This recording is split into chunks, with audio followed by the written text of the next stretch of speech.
Good morning, everyone. Let's all stand. If you would, turn to 129 in your songbook.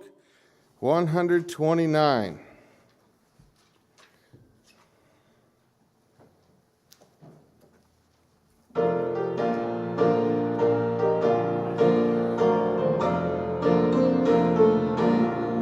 Rock of ages, cleft for me, let me hide myself in thee. Let the water and the blood from thy wounded side which flowed be of sin the double cure. Save from wrath and make me pure. Could my tears forever flow, could my zeal no longer know, these for sin could not atone. Thou must save, and thou alone. In my hand no price I bring, simply to thy cross I cling. While I draw this fleeting breath, when my eyes shall close in death, when I rise to worlds unknown, and behold thee on thy throne, Rock of ages, cleft for me, let me hide myself in thee. Brother Hansen. Thank you. Thank you. Okay. Well, welcome to Grace Baptist Church. This is Change It Up Sunday. And right off the bat here, you're seeing one of the changes that I'm up here instead of preacher. Okay, so we'll see how that goes. And thank you for that song, Brother Brian. That second verse really gets me sometimes. Could my tears forever flow? Could my zeal no languor know? These for sin could not atone. Thou must save, and thou alone. Amen. I just love that. Okay. Well, anyway, we're starting off here with Change It Up Sunday. Brother JJ will have the morning service and the evening service. And I'm going to do a PowerPoint presentation here, and I'm going to be back in the back doing it because I just cannot stand up here for 45 minutes. Things will start to not work. Okay, but I did want to talk about a couple of things here. Okay, we have Brother Tim Booth coming for next Sunday. He'll have the Sunday school Sunday morning and Sunday evening. I see on the list here that there's bowling on Saturday the 1st. See Brother JJ about that. And then we'll have a workers' meeting on Wednesday associated with the first Wednesday service. And then Easter Sunday coming up on the 9th with a sunrise service at 6. I believe we'll have a sunrise service, a Sunday school, then a regular morning service time, and that'll be it for the day. If I'm mistaken on that, let me know, but that's what I understand about that. One thing I wanted to do before I started the presentation, up on the board behind me, you'll see the tithing envelope that we're switching to. And one thing that I messed up on when I designed it was I forgot to put a date field, but if you grab one, you'll see there's a date field on it next to the, on the top line there where it says name. But we've got it's just basically showing the regular stuff that you're used to seeing. A few more lines, instead of having the decorations on it like the Sword of the Lord one has, it's just got the text up there and the lines for tithe and offering, for missions, for bus, and for Nehemiah. We also added a new piano as a line item there, and then a couple of others that you can specify on. And I can't stress the importance of using these envelopes. Just if you, sometimes you put a check in we use the tithe envelopes to track the giving so that at the end of the year you get your giving statements and everything. And if you don't fill one out, if you just put a check in the box there, somebody else has to fill it out and do that for you. And after Sunday evening service, we go back there to do the tally, and that just is extra time to spend taking care of those things. Also, fill it out completely. What I'd like to see happen here just for the first few times is to put your full name and address if you can spare it, because we want to get our names and addresses all updated anyway. Some of those have changed over weeks and years, and so we just want to make sure we have current addresses. If you put your phone number on there, you have a cell phone, that would be good also. And then make sure you put the date on there as well. So you can keep all those things, that'll just help us out in the sound booth and in the office as we're tracking all this stuff. So this morning, I've got a PowerPoint presentation, and guess what? It's about creation, as I usually do. That's my wheelhouse, and so hopefully there'll be some stuff in there that you can use. But like I said, I'm going to go back and sit down in the back and run it from back there. We'll have the PowerPoint up here on the screen. I don't know, it's a new one for me, but it's an old PowerPoint that, and I'll explain some of those details. But I don't know if I'll get all the way through it or if I'll get done soon. It just kind of depends on how it goes and how it flows. But anyway, so I'm going to step down, and we'll pick this up when I get back there in the back. Yes, if you would, please. Thank you. No, usually I just stand up if I have to stand up.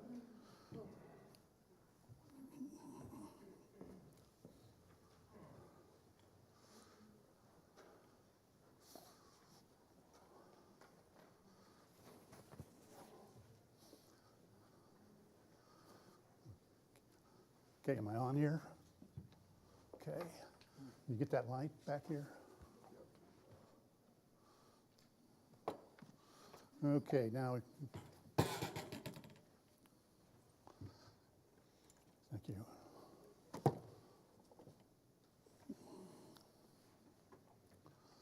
Okay. We're going to talk about worldviews for a bit here. And worldview is going to apply to a lot of aspects of faith and such, but this is particularly about creation. And so I am going to that one down and this one up.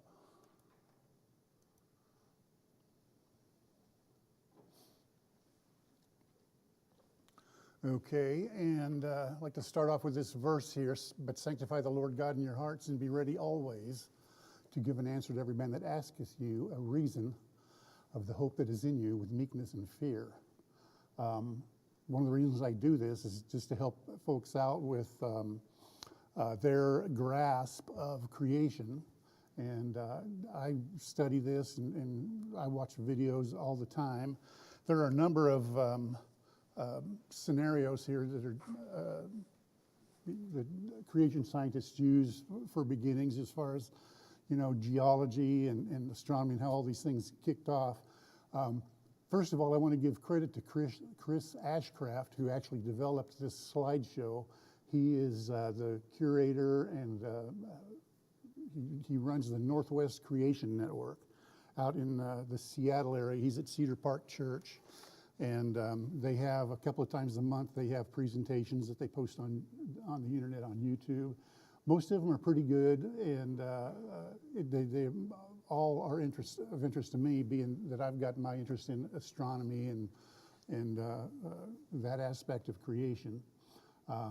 But they have all kinds of things in there. One thing I'd like to do at some point is get more into the biology and how creation is a better explanation of how our bodies work and just the animal kingdom in general.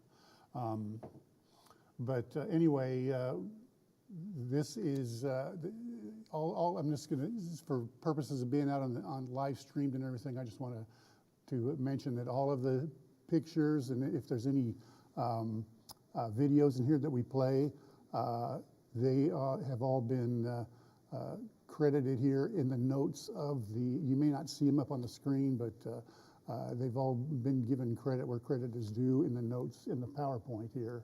So it's not like we're just stealing these things.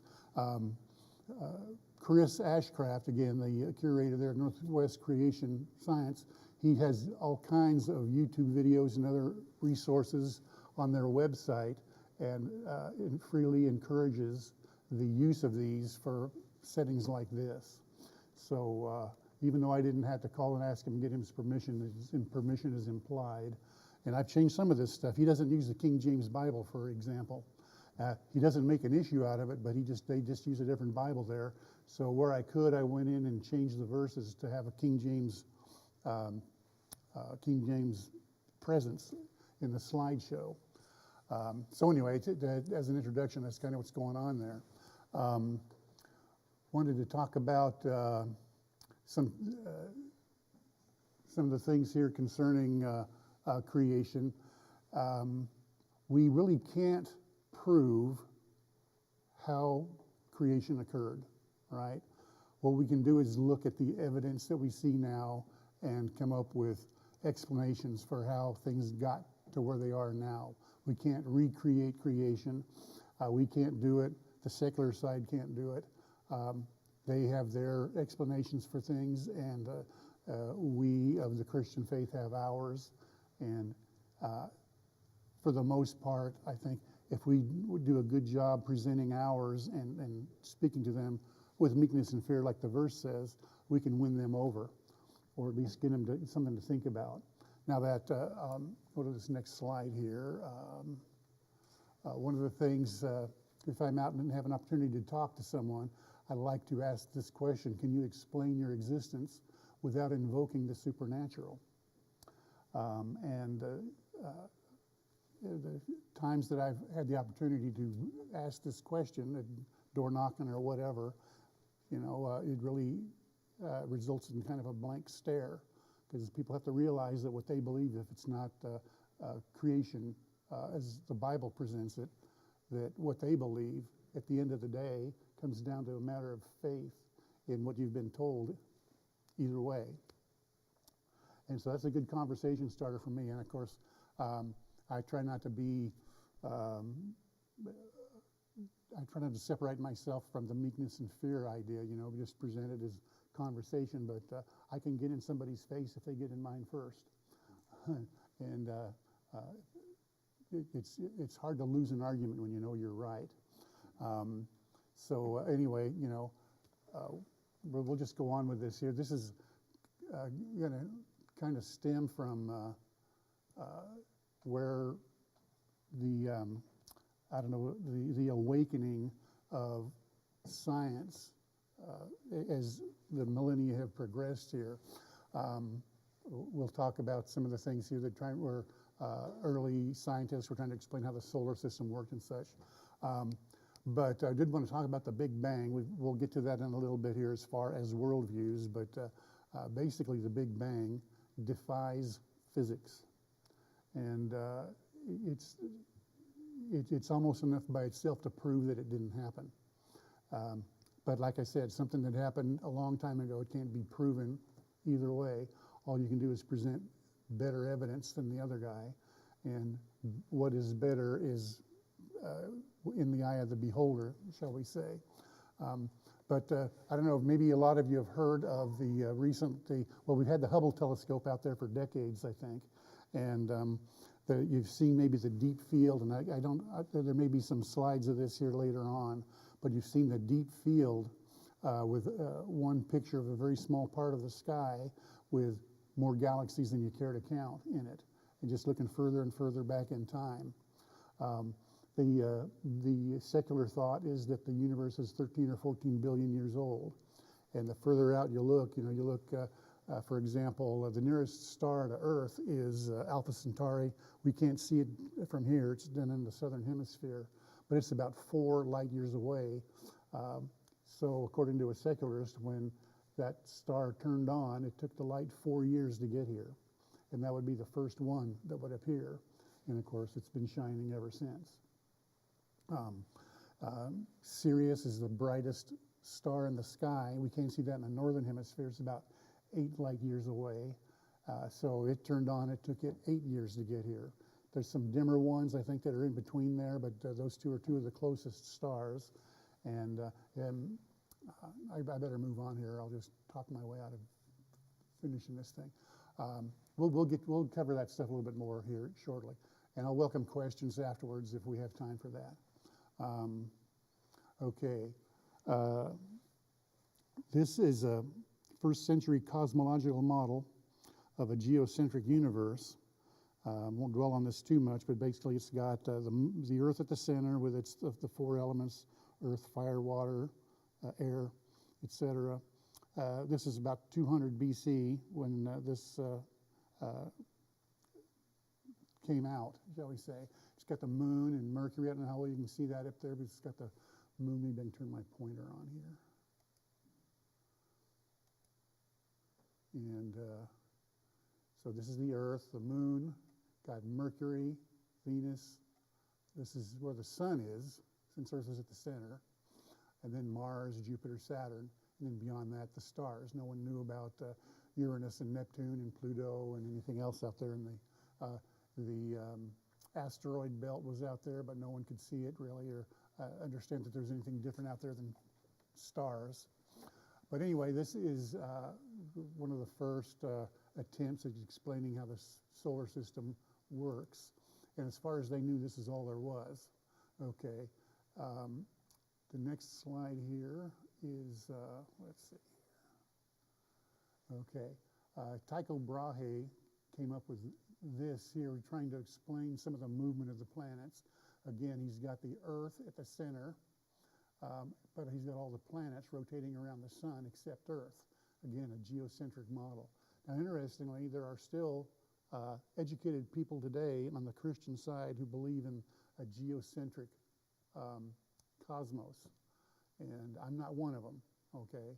And it just doesn't make sense to me. You know, when God created the universe, he created the physical laws, including gravity, and gravity needs to have the sun at the center of the solar system, and because there's no way the sun can rotate around the Earth. It's just not possible.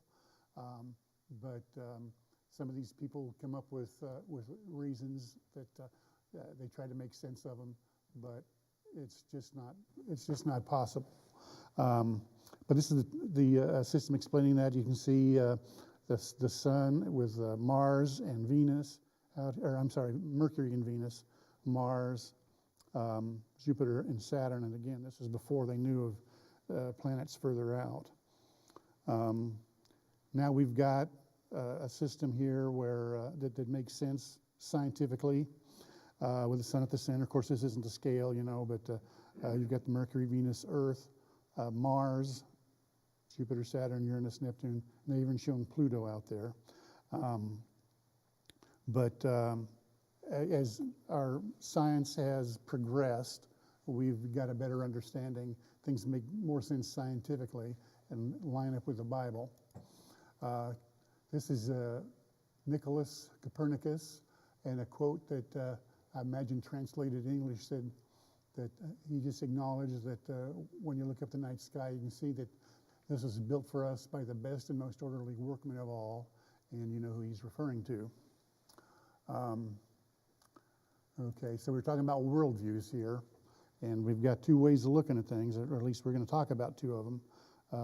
There's others out there that are really nonsensical, but the secular view is man's theories and things that have really come to light in the 20th century is they've learned of how everything in the universe seems to be moving away, receding, and that'll get into redshift, which we'll talk about here if we get a chance. And we did talk about the Hubble.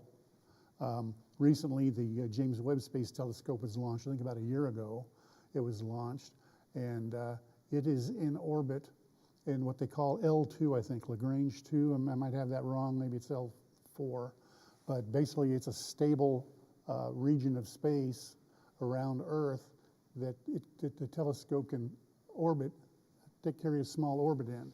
It is built to look at a little more infrared than visible light, because the Hubble, looking further and further into the depths of the universe, the further out it looks, the more redshifted things are, and it gets to a point where it's so redshifted that the Hubble couldn't see it anymore. And of course, with resolution, it affects that. The James Webb Space Telescope was designed to overcome that problem and be able to see in the infrared, and the James Webb Space Telescope has seen things almost to the edge of the universe, 13 billion light years away. What they expected to find was a younger universe, a younger appearance with galaxies more loosely formed and not as many stars. The elements that the stars are made up of, they expected to find them more with just the helium and hydrogen and lithium that was created at the alleged Big Bang. But what they're finding with the James Webb Space Telescope is fully mature galaxies, spiral galaxies, large galaxies, with all the star population that are nearby. And it is causing them to rethink their assessment of that. They're not giving up on the Big Bang, but they're just saying, gee whiz, these things must have happened earlier after the Big Bang than we thought. There's no, scientific reason. It's, these theories that they've been leaning on are failing, and so they're having to revise them. And I just find that almost humorous, the lengths that they're going to try to keep the Big Bang heart beating there. But anyway, we got on the secular side, the evolution side, it's all naturalism, Big Bang origin, universe 12, 15 billion years old, celestial bodies, formation via natural processes. Let's see here. I think we've got a video that we're going to show. Now, this shows, it's just an illustration, original matter, which there really wasn't any original matter in the Big Bang because there was nothing. We're going to just kind of go through just a bit of a view of this. And let's see. In the beginning. Okay, I'm going to go back over here. I'm not sure if I want to play these videos here because it might take too long. Again, we're back to this evolution and such. Now we got the biblical model where God created the universe. The universe was created recently, and we're talking 6,000 years ago. We get that 6,000 years from doing a little math with the ages of people and the times things occurred according to the Bible, and we get a little over 6,000 years of creation. I've heard people talk about things being old, like you could go out and pick up a 2 billion year old rock without any trouble. But the thing about going out and picking up a rock is it doesn't have a date stamped on it. All it has is it's the material that it's made of, and perhaps the most common material is granite, and you find rounded pebbles of granite and streams and such that so that edges and stuff have been eroded off of it. Granite is an interesting element. It is comprised of some things, and I don't have the details here in front of me, but there are three main components of granite. And according to the secular world, when the earth formed, it was all molten and everything. That would separate things out by temperature. But the three components of granite all melt at different temperatures. And so what you would expect to find is, if these things stuck together, 3 layers of something. But what you see in granite is different pieces of, just granular pieces of the material mixed in there. And there's really no way for the secular world to even explain that. They can't make granite in a laboratory. And other elements that we find on Earth as well. But I digress. Okay, according to the biblical model, we have the 6 days of creation. Day 1, earth, space, time, and light. Day 2, the atmosphere was created. Day 2, I think the water all gathered into one place, and it was called seas, such as the Bible says. Day 3, dry land and plants. Day 4, sun, moon, and stars. Okay, so we had light before we had the sun, which kind of, when you think about it, makes sense, because if we didn't have light, then how would the sun shine? Day 5, the sea creatures and flying creatures. Day 6, man was created. On day 4 again, sun, moon, and stars were created, and I think there's a slide coming up here that'll show reason for this. There's no purpose for celestial bodies in the secular world, but God gives us reasons in the Bible for these things, and we'll get to those. But when you think about day 4, when the stars and all were created, Adam came along on day 2, or day 6, there 2 days later. the light from the stars, if they were created where they are, it would take 4 years for the light to get here from the first star that we would see. But the Bible says that God created these to give light upon the earth, and it was so. So God made these things on day 4, and on day 4 their light was here. Whether he created the light in transit or these things were closer, we'll talk about stretching. The Bible says in several places that the heavens were stretched. I've done a presentation in the past of kind of describing this a little bit, but the idea being that if God chose this method, he'd create the stars nearby so they would be shining, and then stretch them out into their current places, leaving the light trails behind. That's one explanation for, we assume when Adam woke up from God making him, that he could see the stars at night. And if it was just totally dark, there wouldn't be anything giving light on the earth, which the Bible said was so on day 4. So anyway, on we go. Here we go with the evening and the morning were such and such a day. If you get into other versions of the Bibles, they won't say the second day, the third day, the fourth day. They'll say a second day or another day, trying to weaken the notion that these were actual 24-hour days or solar days, like we experience here on Earth. Whether they were 24 hours or not, they were may have been a few hours longer or shorter. There's reasons to believe that days were shorter back then by a few hours, but we won't talk about that today. You can ask me about that later if you like. Moving on here, we've got the biblical genealogy, and this kind of gives us the 6,000-year scenario. Noah was 600 years old when the flood occurred, and he lived another 350 years after that.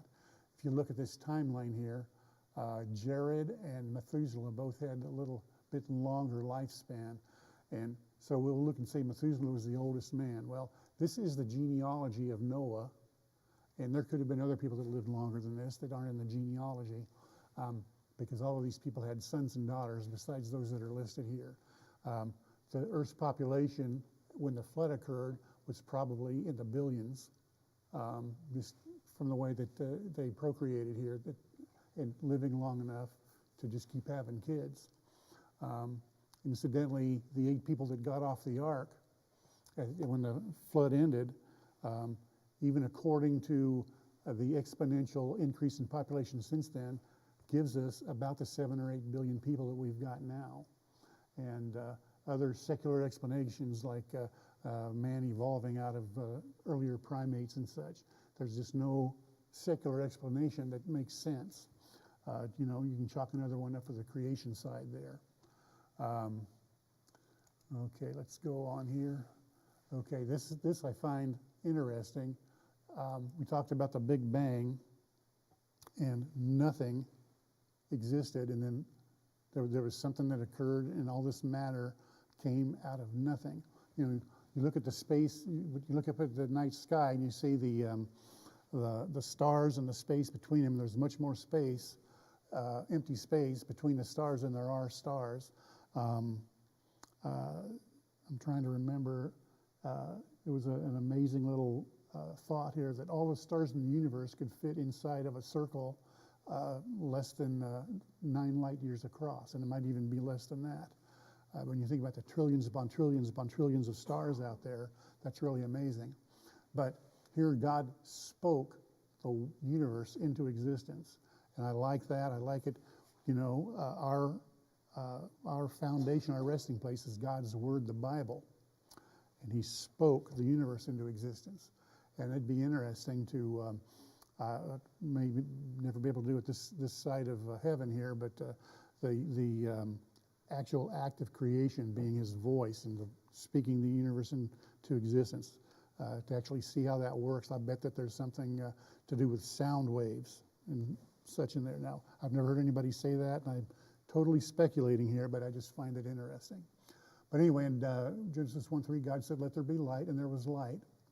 By the word of the Lord were the heavens made, and all the hosts of them by the breath of his mouth. We have a God of miracles. He created trees mature with fruit on day 3, mature animals ready to procreate on day 5. He created Adam fully grown and mature. Jesus turned water into wine. They fed the 5,000. He withered the fig leaf, did instant healing of the soldier's ears. We have a God of miracles. That statement or that question I posed, can you explain your existence without invoking the supernatural? Well, here we've got the supernatural occurring, and we have an explanation for it. God did it. And that is the miracles that somehow this life managed to form out of dead stuff, and we managed to get information out of stuff with no information. There's just no scientific way to make an acceptable argument for that.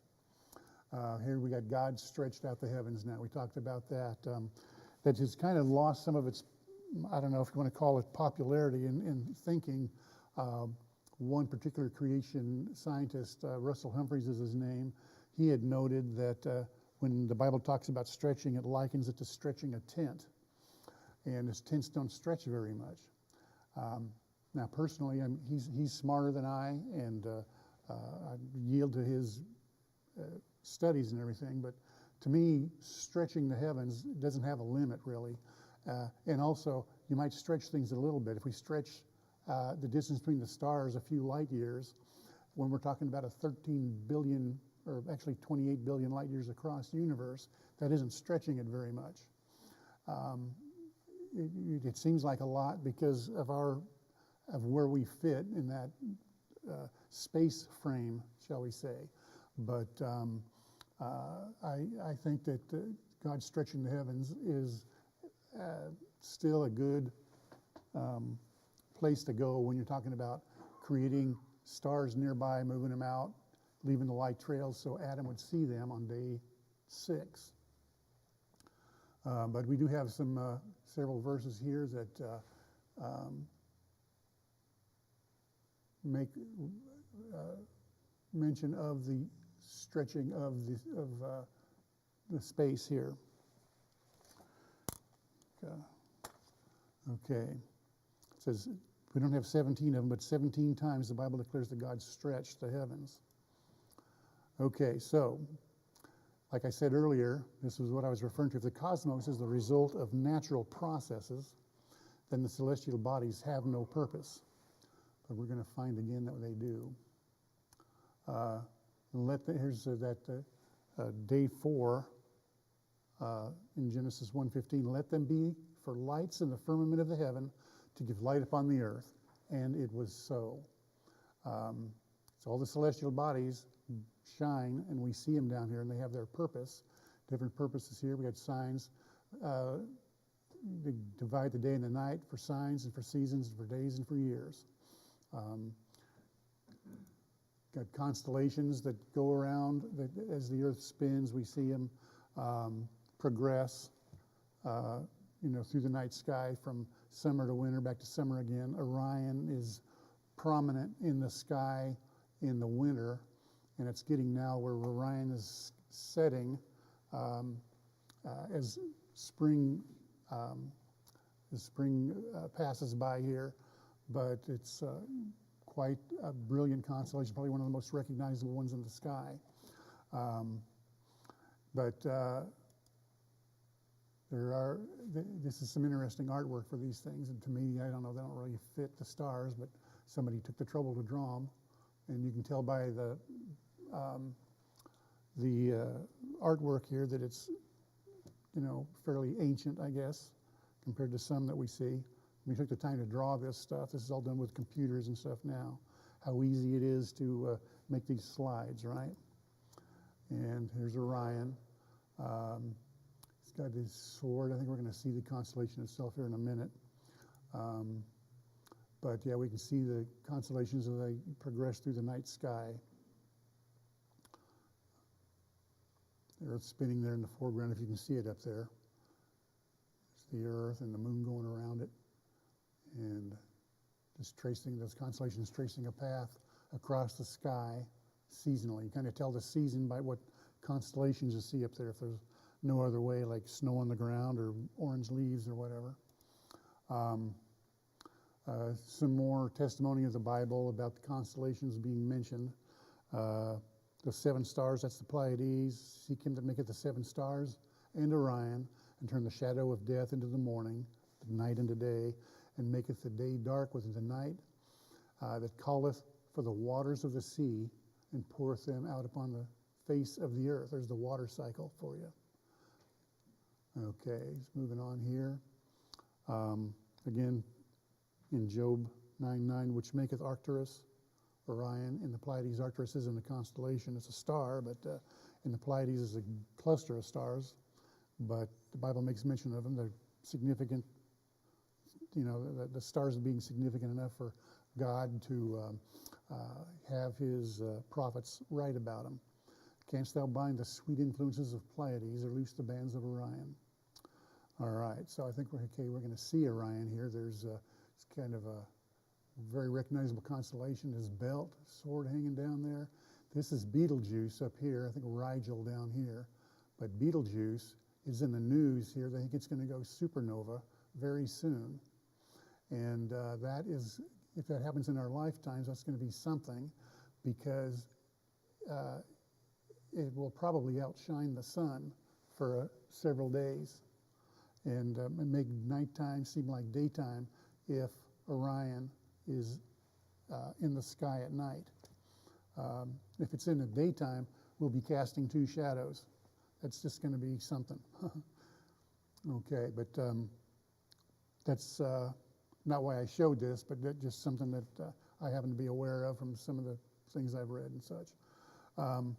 Star navigation, okay, up here you see the North Star and the Big Dipper in the sky. At our latitude here, the Big Dipper never sets below the horizon. It's up in the sky all the time.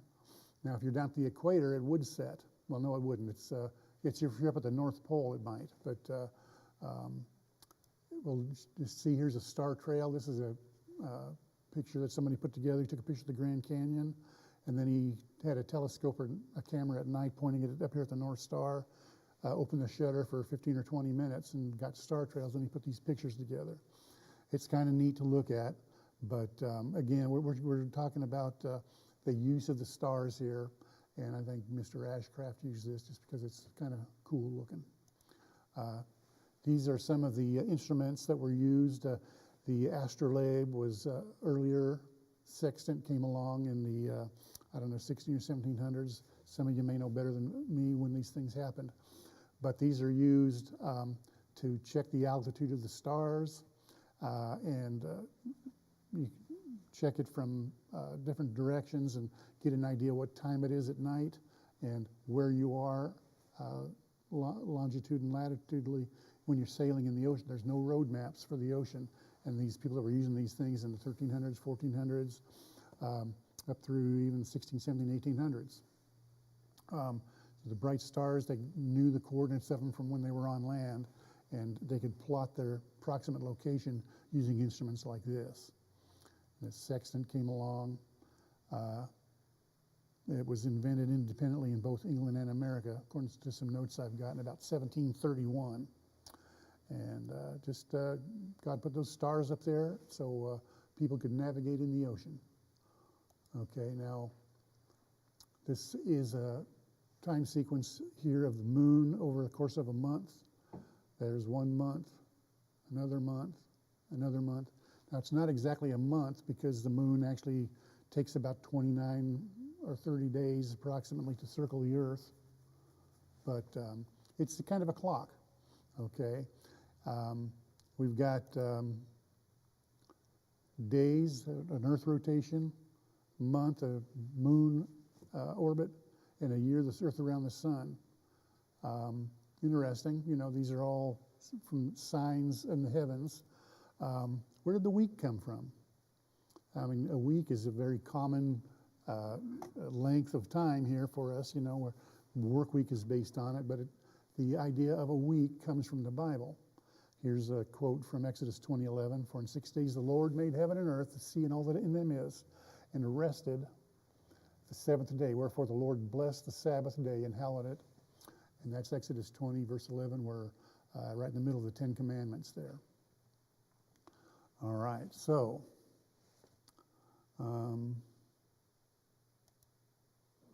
okay, we have the other planets out there. Why are other planets necessary? It takes light 1.5 seconds to go from the Earth to the Moon. It takes 8 minutes for the light of the sun to reach us, and it takes 5 light hours. How far light travels, this is at the speed of light, it takes 5 light hours for the light from the sun to get to Pluto.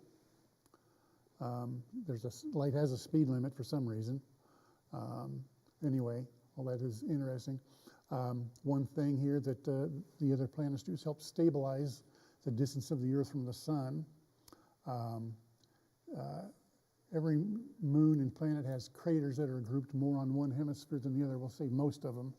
The asymmetrical cratering is consistent with the idea that a planet, the Earth is protected from somewhat from the bombardment of space debris like asteroids and things. Now, I won't go into the hydroplate theory, which we talked about in my previous presentation. I think that was about a year or two ago. The hydroplate theory suggests that the source of all these comets and asteroids is the Earth itself. And that is really worth looking into. Moving on here. Okay, you can see craters on the moon. Until we could orbit the moon, we didn't know what the other side of it looked like. And it's cratered on the other side of the moon, and you've probably seen the pictures. But on the side facing the Earth, it's got more, what would you call it, severe cratering because it's resulted in magma and these seas, the large objects striking the moon, causing lava flows or heat flows and stuff, and smoothing it out.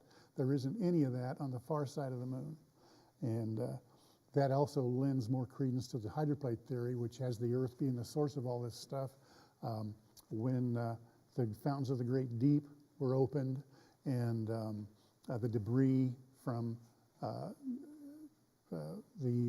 inner Earth there where that water was and catching things along the crack that was formed, it's hurling it into space, that's kind of what that hydroplate theory covers when it comes to the comets and asteroids and such. They're basically the same thing. The difference from them is the orbits that they have. The comets are very elliptical, and of course the asteroids have kind of been herded into a region between Mars and Jupiter. But when those that have been looked at closely, these asteroids are made up. They're just a cluster of rocks held together with water ice, glued together with water ice. Many of them are like that. These comets, they attain these great speeds as they approach the sun in their elliptical orbits, and that stuff is mostly what is in those comet tails is water vapor, ice being stripped off. Interestingly also, on some of these comets, they've actually found material that could have only been created on Earth. And I'll just leave that there for you to ponder. Okay, here's a few examples of asteroids. This next slide here is the Earth here. We're talking about near-Earth asteroids, and this is kind of a diagram of some of the asteroids that come by the Earth. It runs on here for a few seconds and starts over. But again, we're talking about God creating these the planets and the purpose that they serve. How man is helped, or he wonders about them. This is the asteroid Eros that was landed on, I think, back in 2001 or something, and taking a look at it's a fairly large asteroid, and it's pockmarked with strikes from other asteroids and other items here. Here is kind of a cross-section of the solar system going out to Jupiter. I find interesting here, okay, now they've got these asteroids around here, and this is a little factoid for you. They look, in the drawing, like if you bunched them all together, they'd be bigger than the sun, but actually they would be smaller than a small percentage of the moon if they were all put together. And they're out there in that region between Mars and Jupiter. And this is to scale here with the sun and the earth. And you can see the earth orbit would fit between the orbits of Mars and Jupiter. That's how vast it is out there. And to my thinking, you could go from Mars to Jupiter and back and not get anywhere near one of these things. You know, you see it's funny, the space movies, and they're out there and they get into an asteroid field and they're all so close together they can barely navigate through them. Well, our asteroid belt isn't like that. You'd be hard-pressed to even find one to run into if you're trying to take a spaceship through the asteroid belt. Okay, talked about the Hubble earlier, this deep field. This is a little pinpoint of space up in the Big Dipper constellation somewhere where everybody had looked and agreed there was nothing there. And they pointed the Hubble at it and opened this up. There's one foreground star here, I think, that came into view, probably so far away that we couldn't see it with our naked eyes. But these are all galaxies, okay? We have an awesome God. The heavens declare the glory of God. I mean, when you think about God creating all this by the breath of his mouth, by speaking it into existence, it just makes you wonder and just be in awe. And to think that some little bit of nothing exploded and caused all this, I don't know how people can be serious about it, but they want to get rid of God, and they just grasp at these kind of straws here. It's just, okay, so moving on. To declare why are the cosmos, why are galaxies out there beyond where we need a telescope to take a 15-day exposure to see. The deeper you look into the space, the more God's awesomeness is shown. The glory and righteousness of God. The heavens declare the glory of God, and the firmament, the area of space in there, showeth his handiwork. It's just an awesome universe out there. Let's see, how are we doing on time? I think I've got to stop here in a minute. We looked at this slide. Okay, we're going to just get a little question here for you all. If somebody knows, shout it out. The planets and comets will constantly pursue their revolutions and orbits given in kind and position, according to the laws above explained. But though these bodies may indeed continue in their orbits by the mere laws of gravity, yet they could by no means have at first derived their regular positions of the orbits themselves from those laws. Principia Scholium, some Latin there, and there's another bit to this. This most beautiful system of the sun, planets, and comets could only proceed from the counsel and dominion of an intelligent being. Anybody know who said that? Yeah. Newton. Okay. Okay, now the time to end is drawing near here. There's probably not time for questions and answers here, but I just want to go back here to this, and that's not it. Where did it go? Here we go. I'll just leave you with this thought again, okay? To me, this is fun to study. I hope nobody's snoring out there, because I don't know, this just gets my juices flowing, and I'll be glad to share my resources and things. We can go ahead and turn the lights up and everything if you want. Brian, if you could close us in prayer, I'd appreciate it.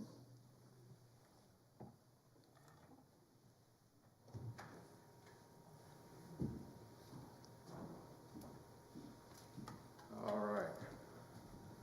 Let's have a word of prayer. Lord, thank you for this opportunity. We can study a little bit about your creation. And Lord, I pray that you just help us to just believe what you said, Lord, in your word about the creation, and Lord, just I pray that if there's one listening, Lord, that they would just be encouraged to just believe what your word says in all things, Lord, including salvation and what you did for us on the cross of Calvary. Lord, I pray that you'd be with us the next hour, that you'd speak to our hearts as well. And in your name, amen.